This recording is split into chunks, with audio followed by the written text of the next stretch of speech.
Good morning and welcome to McKee Botanical Gardens, Gator Pond. This is Nikki Stoltz. I get to play with a lot of the water lilies that we're looking at here. The night bloomers are still open right now.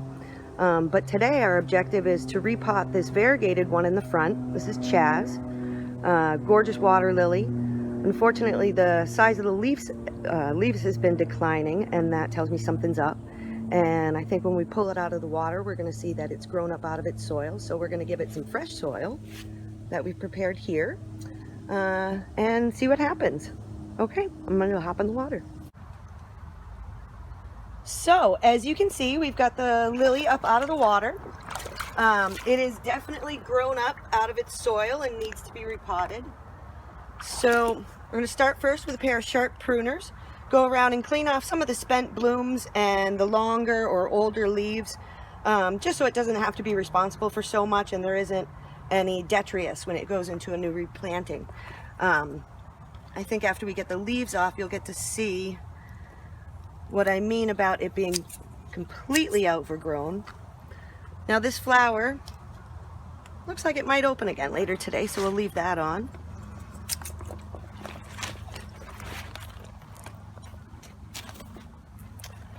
But I'll take off the spent blooms and the old stems.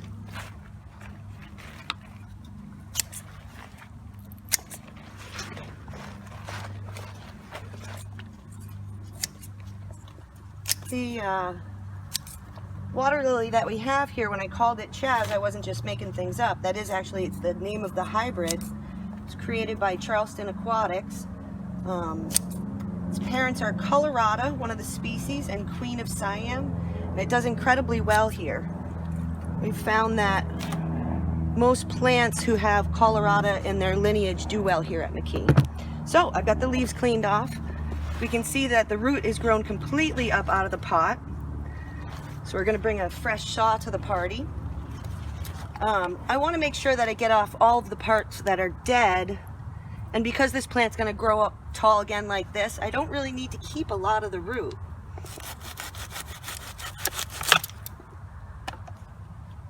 Once I saw it off, I want to make sure that all the root that's there is fresh and clean. And a great way to test that is simply to smell it. Then you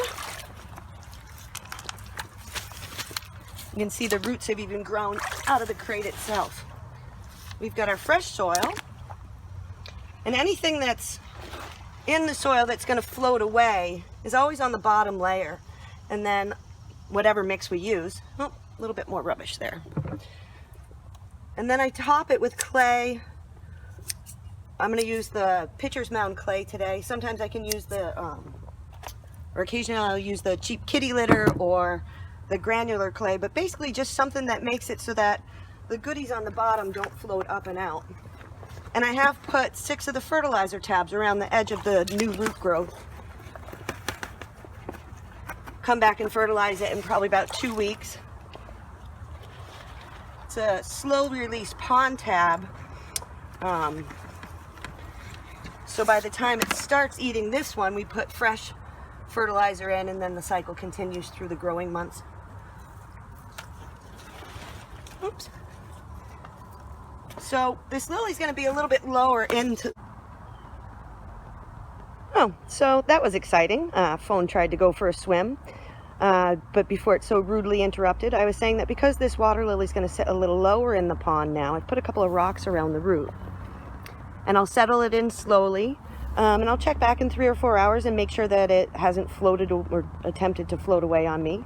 But feel free to come and check and see how Chaz is doing anytime. I would expect the leaves to be about twice the size in maybe 3 weeks or so here. So yeah, thank you for joining us today. Aloha.